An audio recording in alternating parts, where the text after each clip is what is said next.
السلام علیکم ورحمۃ اللہ وبرکاتہ۔ یوٹیوب چینل روحانی علاج میں محسن احمد شیخ آپ کے ساتھ۔ اگر آپ نے اب تک ہمارا چینل سبسکرائب نہیں کیا تو اسے سبسکرائب کر دیجیے اور بیل آئیکن پر پریس کرنا نہ بھولیے گا تاکہ نئی آنے والی ویڈیوز کا نوٹیفیکیشن آپ کو مل سکے۔ ہم بچپن سے ہی جادو نگریوں کی اور جادو کے قصے سنتے آ رہے ہیں، اور جادو نگری کے حوالے سے ہند و پاک میں کئی قسم کی فلمیں بھی بنی اور ڈرامے بھی ان پر بنے، اور ان کہانیوں میں جو سب سے مین کیریکٹر ہے وہ سامری جادوگر کا ہے۔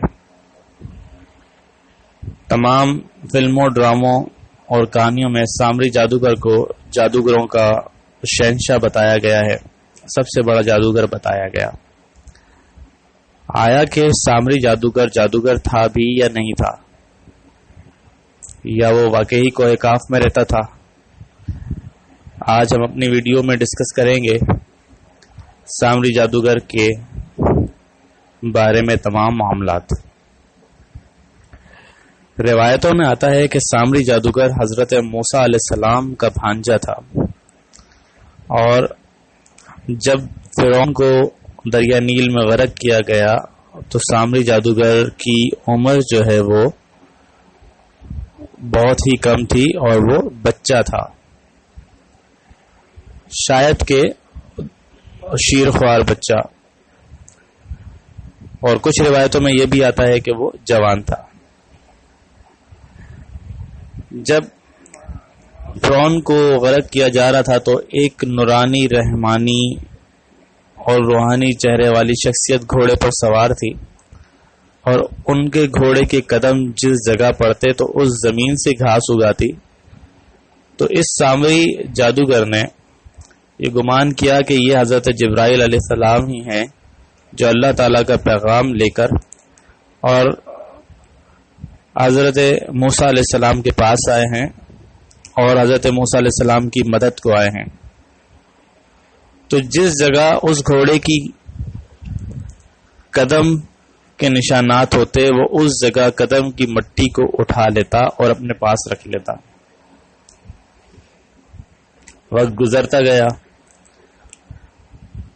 جب حضرت موسیٰ علیہ السلام اپنی قوم کو حضرت ہارون علیہ السلام کے پاس چھوڑ کر کوہ طور پر گئے، اور 20 دن گزر گئے، تو سامری نے حضرت موسیٰ علیہ السلام کی قوم سے کہا کہ قوم، میرے پاس معاذ اللہ کی طرف سے خبر آئی ہے کہ کوہ طور پر گئے تمام لوگ مر چکے، تو میں جو ہے ایک گائے بناؤں اور تم اس کی عبادت کرو۔ سامری جادوگر جو کہ پیشے سے زرگر کہتے ہیں سونار کو، اس نے بہت سارے سونے سے ایک گائے بنائی، اور اس گائے کے منہ پر وہ جو مٹی اس گھوڑے کے قدموں سے لی تھی وہ ڈالی، جس سے وہ گائے بولنے لگی، تو تمام لوگ اس گائے کی طرف سجدہ ریز ہو کے اس کی عبادت کرنے لگے۔ جب حضرت موسیٰ علیہ السلام کوہ طور سے واپس آئے تو انہوں نے دیکھا کہ ان کی قوم ایک گائے کو سجدہ کرتی ہے اور اللہ کی عبادت نہیں کرتی، تو حضرت موسیٰ علیہ السلام کی داڑھی پکڑ لی اور پوچھا کہ میں نے تم سے کہا تھا کہ میری قوم کا خیال رکھنا، تو تم نے کیوں نہ کیا؟ تو حضرت موسیٰ علیہ السلام نے اپنی ماں کی قسم کھائی، حضرت ہارون علیہ السلام نے اپنی ماں کی قسم کھائی اور کہا کہ میں نے انہیں روکا لیکن یہ نہیں مانے۔ تو پوچھا کہ یہ گائے کس نے بنائی؟ تو حضرت ہارون علیہ السلام نے کہا کہ یہ جو گائے ہے یہ سامری نے بنائی۔ بہرحال اللہ تعالیٰ نے حضرت موسیٰ علیہ السلام کے ان معاملات کے اوپر بہت ساری جو ہے وہ آیات بھی اتاری ہیں، جو کلام پاک سے اس کا ثبوت بھی ہمیں مل جاتا ہے۔ سامری کے حوالے سے بھی آیات ہیں۔ ویڈیو کے طوالت کو مد نظر رکھتے ہوئے یہاں پر وہ جو صورتیں ہیں بیان نہیں کی جائیں گی۔ تو توبہ کے لیے پھر اللہ تعالیٰ کی طرف سے یہ حکم ہوا کہ یہ قوم کی توبہ اس وقت قبول ہوگی جب یہ قوم آپس میں ایک دوسرے کو قتل کرے گی، اپنے اپنے دروازوں پر اپنے کپڑے اتار کر اپنے دروازوں پر ایک دوسرے کو قتل کریں۔ دو صورتیں اللہ تعالیٰ نے دی، جن میں سے ایک صورت یہ تھی، تو لوگوں نے کہا کہ ہمیں یہ صورت منظور ہے، اور لوگوں نے ایک دوسرے کو قتل کیا۔ اس کے بعد حضرت موسیٰ علیہ السلام توریت کے جو نسخے ہیں، یعنی جو تختیاں ہیں، وہ لے کر اپنی قوم کے پاس آئے اور کہا کہ اس پر عمل کرو اور اسے پڑھو۔ تو ان کی قوم نے کہا کہ ایک کام کر سکتے ہیں، یا تو توریت پڑھ سکتے ہیں یا عمل کر سکتے ہیں۔ تو اس پر اللہ تعالیٰ سے گزارش کی گئی، تو اللہ تعالیٰ کے حکم سے حضرت جبرائیل علیہ السلام نے ایک پہاڑ اس قوم کے سر پر لا کھڑا کیا۔ حضرت موسیٰ علیہ السلام نے اپنی قوم سے کہا کہ تم پر ایک عذاب لا کھڑا کیا گیا ہے، اگر تم اللہ کی نافرمانی کرو گے تو یہ تمہارے سر پر آن پڑے گا۔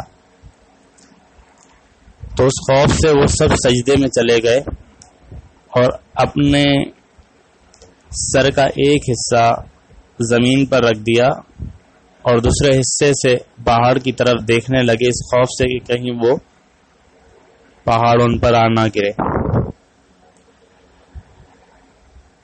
پھر ان کی توبہ بھی قبول ہوئی۔ سامری سے حضرت موسیٰ علیہ السلام نے یہی کہا کہ اس گائے کو ہم جو ہے آگ سے جلا دیں گے اور پانی میں بہا دیں گے۔ پھر حضرت جبرائیل علیہ السلام کی طرف سے حضرت موسیٰ علیہ السلام کو ایک گھاس بتائی گئی کہ اس گھاس پر حضرت موسیٰ علیہ السلام اس گائے کو رکھ کر جلا دیں۔ اور کچھ روایتوں میں یہ بھی آتا ہے کہ حضرت موسیٰ علیہ السلام نے پتھر سے اس گائے کو ریزہ ریزہ کیا اور سمندر میں بہا دیا، اور جب اسے سمندر میں ڈالا تو وہ جو قوم گائے کی پوجا کرتی تھی وہ سمندر کا پانی پینا اس نے شروع کر دیا، اور جس نے وہ سمندر کا پانی پیا اس کا چہرہ اور جسم سیاہ ہو گیا اور وہ کفر پر مر گئے۔ سامری جادوگر، یعنی کہ سامری کی جو حقیقت ہے، جو اصلیت ہے، اس سے زیادہ کچھ بھی نہیں ہے۔ نہ ہی وہ کوئی جادوگر تھا، نہ ہی جادوگروں کا شہنشاہ، نہ ہی اس کی کوئی جادو نگری تھی، کیونکہ یہ وہ زمانہ تھا جب حضرت جبرائیل علیہ السلام آتے جاتے دکھائی دیتے تھے۔ کچھ روایتوں میں یہ بھی آتا ہے کہ جب یہ بچہ تھا تو اپنے والدین سے بچھڑ گیا تھا، تو حضرت جبرائیل علیہ السلام اسے اپنے پروں پر لے کر گھومتے تھے اور اس کی حفاظت کرتے تھے۔ پھر ایک دن حضرت جبرائیل علیہ السلام نے اس کے والدین کے گھر پہ اپنے پروں پہ اسے چھوڑ دیا اور چلے گئے۔ جب اس کا باپ اپنے گھر سے نکلا تو دیکھا کہ یہ تو میری ہی اولاد ہے، تو اسے اپنے ساتھ لے لیا، اور جب وہ جوان ہوا تو حضرت موسیٰ علیہ السلام کے ساتھ ہونے کی اس نے کوشش کی، امت میں شامل ہوا، مگر آخر میں بھی آ کر وہ کفر پر چلا۔ تو سامری کی جو اصلیت ہے وہ یہی ہے کہ وہ ایک عام شخص تھا اور اس نے اللہ تعالیٰ کی نافرمانی کی، جس میں شیطان نے اس کی مدد کی، مگر اس میں اللہ تعالیٰ کی کچھ حکمت بھی شامل تھی، اس لیے یہ کام ہوا۔ قوم کی توبہ بھی قبول ہوئی اور یہودی قوم نے سجدہ بھی کیا، اور آج بھی یہودی قوم اسی طرح سے ہی سجدہ کرتی ہے کہ اس کے چہرے کا ایک رخ زمین کی طرف اور ایک رخ جو ہے وہ آسمان کی طرف ہوتا ہے۔ ہمارے ویڈیوز کو دیکھتے رہیے اور ہمارے چینل کو سبسکرائب کیجیے۔ السلام علیکم ورحمۃ اللہ۔